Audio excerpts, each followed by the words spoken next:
कुशिरे गडकोट संवर्धन टीम आणि वृक्षप्रेमी संस्थेच्या वतीनं कुशिरे ते ज्योतिबा या पायवाटेवर पक्ष्यांसाठी तळं खोदण्यात आलं। दोन्ही संस्थेच्या कार्यकर्त्यांनी श्रमदानातून सुमारे 45,000 लिटर पाण्याची साठवणूक होईल अशा पद्धतीचं तळं निर्माण केलं आहे। परिणामी ऐन उन्हाळ्यातही ज्योतिबा डोंगर परिसरातील पशुपक्ष्यांना पाणी उपलब्ध होणार आहे।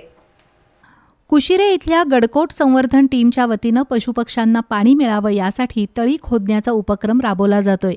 यापूर्वी या संस्थेनं ज्योतिबा डोंगरावर 3 तळी निर्माण केली आहेत। त्यांच्या या उपक्रमात कोल्हापुरातील वृक्षप्रेमी संस्थेनं देखील सहभाग घेतलाय।